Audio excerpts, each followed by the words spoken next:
All right, ladies and gentlemen, you are welcome to another great episode on your favorite political talk show, The Truth, with Ben Jokes. Now, as we approach the middle of November, prices of goods and services have begun to soar, and only God knows how the average man is going to make it through the hyperinflation that will come with the next 50 days.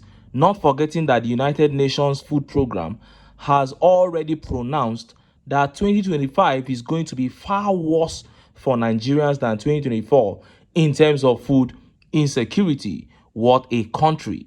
Just yesterday, the Minister for Housing and Urban Development came out openly and said he was not made the Minister of Housing to solve the numerous housing problems in Nigeria. He said he was made minister to snatch Kano State for the APC. He said it openly. The aim of Tinubu and APC is to completely capture this country. And to corroborate that, the police few hours ago began deploying helicopters, armored carriers, and drones to Ondo State for the Ondo State elections. Meanwhile, a terrorist group is recruiting jobless Nigerian youths in Sokoto State.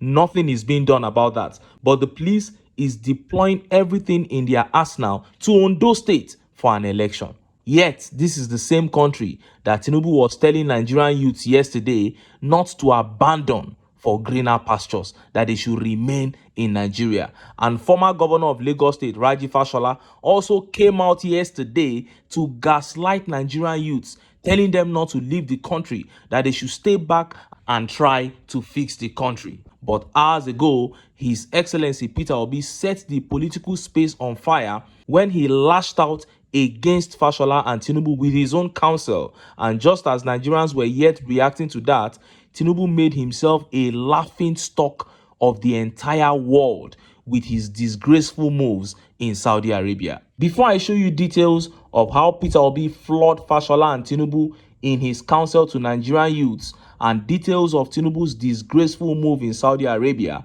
let me quickly show you these videos.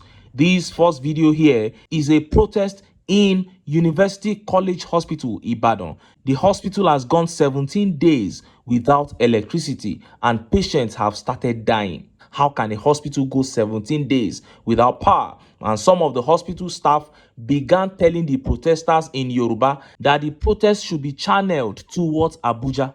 They said that those in Abuja increased electricity tariffs and they promised to give 50% subsidy to hospitals, but they lied. See the video. People are in pain. People are written in pain. People are dying in the world. No electricity, no light. Kilo day. And they joke on that and go down management. That is just lay down the table. Stop killing people here. Kilo day. We are saying that's so different to the life of the patient. And people are just dying. Because you can protect your own relation when they come here. You think it's right way. See how the only the management are their thieves and lower back. And lower back, that's go lower. Every time we implement. Where is the Now, this is the ward here. You can see some of the patients and their family members, they are complaining. They said, we've not had light, we've not had water. UCH, do you want to kill us? No light, no water. What sort of nonsense is this? The situation is terrible in UCH. And they are protesting heavily. They said if we don't have rest, then nobody will have rest in the whole of this institution. That's what we want. Instantaneous changes. But the most important aspect of this video was when one of the staff of UCH stepped up to speak to the protesters.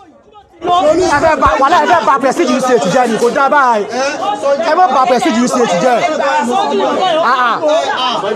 Premier Hospital Nigeria Premier Hospital ká máa suffer báyìí kò make sense ẹ má bà prestige UCH jẹ́ o. ṣé bàdàbà ṣe kankan ilé ìlú kékeré lélẹ́yìí o. ọ̀rọ̀ náà kò sí ju agbára bíi bóyá o ti gbọ́ kí NEPA máa mú 88 ọ̀sẹ̀ kejì 99 million so káwa náà bára wa sòótọ́ ọ̀rọ̀ ẹni tó yẹ ká pariwo sí ó ní àwọn Abuja tó sọ pé wọ́n máa fún UCH ní wọ́n máa fún gbogbo hospital ní 50% tí wọ́n ọ̀dọ̀ ṣe so ti eyín báyìí so ẹ calm down ọ̀rọ̀ omi sáà tí wàá rí pé ṣé iná yẹn ń palọ̀ kí sàdọ́ fi di extent ní gbogbo oṣooṣù ibi ìgbà wọn máa mọ omi débẹ̀ tó ń mú $88 every month. 88 pa omi òní sómi lọ́wọ́ ta là ń rà. abẹ́ ẹ̀gbọ́n lẹ́nu àwọn èèyàn ní 99 ọlọ́pàá pépà every month bàbá dẹ̀ sọ pé wọ́n ṣe bó ṣe that means pé tó máa wà lórí bẹ́ẹ̀dì a máa sọ 5,000 per day ṣẹlẹ̀ fún èèyàn onídà oní hospital náà fi ń wo kíní. Now, that UCH staff was basically saying there that when it comes to the issue of electricity, the hospital's hands are tied. He said because after subsidy was removed on electricity tariffs, the hospital began receiving crazy monthly bills from PACN. He said some months they will receive 88 million naira bill, so other months 99 million. He said, and that is why they can no longer meet up. And Tinubu promised that they were going to give 50% subsidy to hospitals, but they failed. They were just lying to them. He said, so channel your protest to the appropriate quarters. This is the effect of the useless subsidy removal on electricity. Institutions, including hospitals, can no longer function properly. And what are they doing with all these monies they claim to be saving? They are looting everything. What a disaster.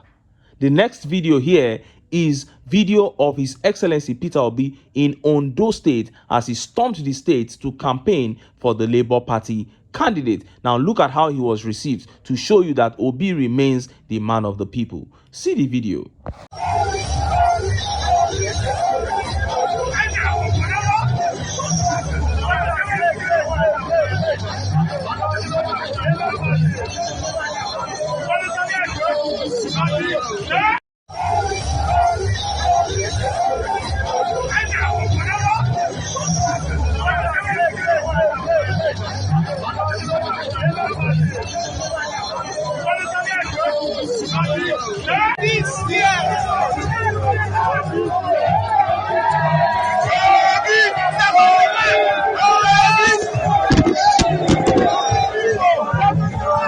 Wow, somebody almost broke his phone there out of excitement.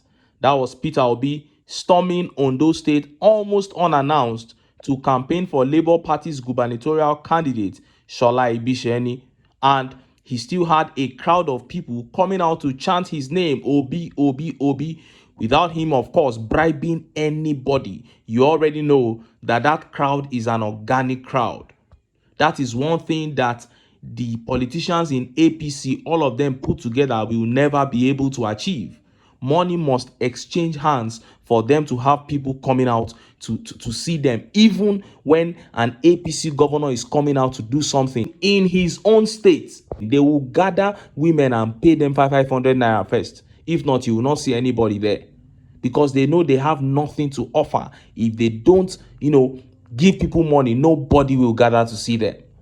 And of course, the APC must have perfected their plans to rig the forthcoming gubernatorial elections in Ondo State, but they can't rig except the people let them. This is what I keep saying. If the people are tired of suffering, they know what they have to do. They know they have to sack the APC. But if they fall for their tricks once again, I'll still be here to laugh at them when the inevitable repercussions and consequences begin to follow. Now, let us look at those two updates that have become the major talking points in the Nigerian political media space. First of all, it was Peter Obi lashing out at Fashola and Tinubu with his own counsel to Nigerian youths, after Fashola and Tinubu gaslighted the youths, telling them to remain in Nigeria. And next is details of how Tinubu made himself a laughing stock in Saudi Arabia with a very, very disgraceful move. Let's start by taking that update from Peter Obi. Recall that yesterday, Fashola and Tinubu had come out to tell Nigerian youths that they should stop traveling out of Nigeria, that they should remain in Nigeria and fix the country. But Peter Obi has lashed out with his own counsel to the youths. Look at how the papers reported it.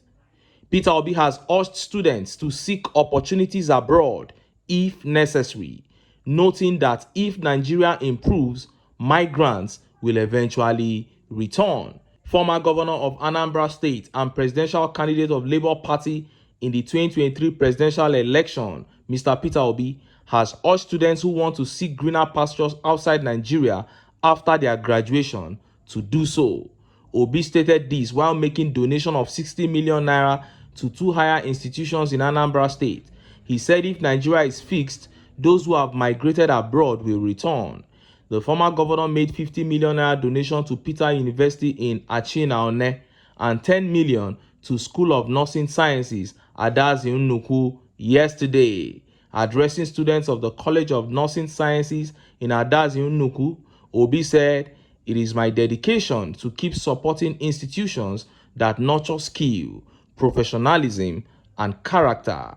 I was here in May this year to support you, and as I had told you, the support was to be done last year, but I couldn't come because of electioneering, so I came in May. This is something I do every year, and today I'm here to give you my donation for this year. Those of us in public life should be able to earn public trust, and that is why I'm here to do as I said.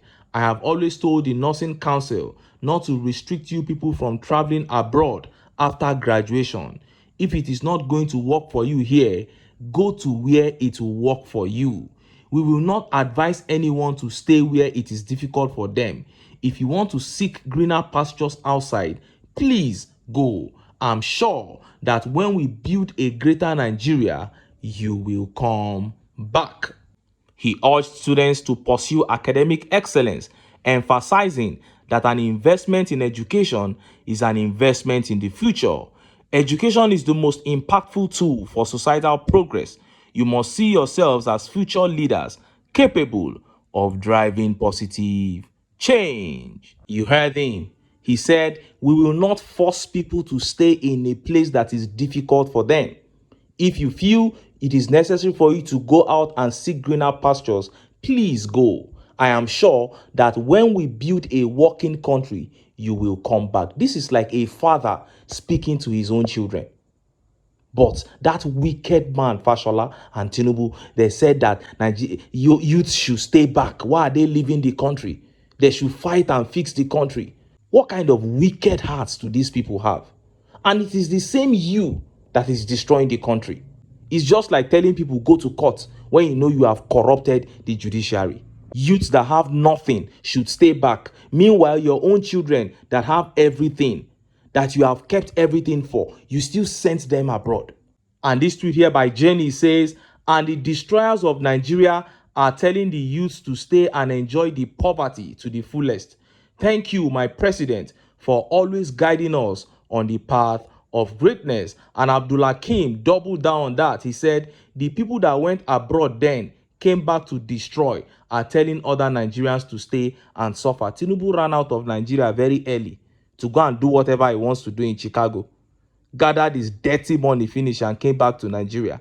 And now he's telling Nigerians not to go abroad. Can you just imagine that? And KMD here says, Peter Obi always saying the hard truth. That is it. Deborah here says, His Excellency Peter Obi loves Nigerian youths. If you have the opportunity to study abroad, please don't waste time in Nigeria. Tinubu, Fashola, MC Oluomo, all their children schooled in the abroad. Nigerian army killing, kidnapping, and harassing youths. There was a country. What a shame. Now, let us look at how Tinubu disgraced himself in Saudi Arabia with that embarrassing and laughable declaration with which he made himself a laughing stock. Look at how the papers reported it. Tinubu to push for ceasefire, two-state solution to Israel-Palestine crisis at Riyadh Arab Islamic Summit, reporters. Bola Tinubu is set to call for an immediate ceasefire and a peaceful resolution to the ongoing Israel-Palestinian conflict at the forthcoming Arab Islamic Summit in Riyadh. Nigeria will always advocate for renewed efforts to revive the two-state solution as a pathway for lasting peace in the region, stated spokesperson Bayo Onanuga. The annual summit, which begins on November 11, is convened at the invitation of Saudi King Salman and Crown Prince Mohammed bin Salman. Nigeria, a member of the Organization of Islamic Cooperation, is participating in its capacity as a member state. Shameful. Tinubu, who is currently overseeing efforts to combat Islamist insurgents in Nigeria Northeast, will be accompanied by a delegation of senior ministers, including the Foreign Affairs and Information Ministers, his National Security Advisor, and the head of Nigeria's Security Intelligence Agency. Tinubu departed Abuja on Sunday for Riyadh, Saudi Arabia, to attend the joint Arab Islamic Summit, which will focus on the current situation in the Middle East. A statement by Bayo Onanuga on Saturday said the summit will commence on Monday, November 11, 2024. It is being held at the invitation of King Salman and Crown Prince Mohammed bin Salman and follows last year's summit in the same Saudi city. During the summit, Tinubu is expected to address the ongoing Israel-Palestinian conflict, emphasizing Nigeria's strong call for an immediate ceasefire and the urgent need for a peaceful resolution. Nigeria will also advocate for renewed efforts to revive the two-state solution as a pathway to lasting peace in the region, he said. He noted that key officials, including the Minister of Foreign Affairs, Ambassador Yusuf Tugar, would accompany Tinubu. Other members of the entourage are the National Security Advisor, Malam Nuhu Ribadu, Minister of Information and National Orientation, Alhaji Mohammed Idris, and Director General of the National Intelligence Agency, NIA, Ambassador Mohammed. So he emptied everybody in Nigeria. Major security figures in Nigeria, he took them to Saudi Arabia to go and deceive himself that he wants to order an immediate ceasefire. Meanwhile, Boko Haram and the Lakurawas, the new terrorist group recruiting here in Sokoto, you have not ordered a ceasefire on that one.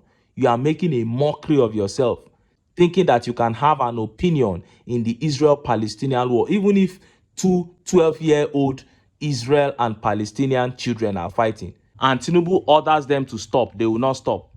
He cannot even tell their primary school children to stop fighting and they will agree, let alone their military. As soon as this update dropped, the whole world began laughing at Tinubu and Nigeria. Ghanaians were the first people who started mocking Nigerians. That you people have not solved the problem in your backyard. You are going to order ceasefire in the Israel and Palestinian war. Before you know, Kenya had joined the whole of Africa, and the entire world began mocking Nigerians.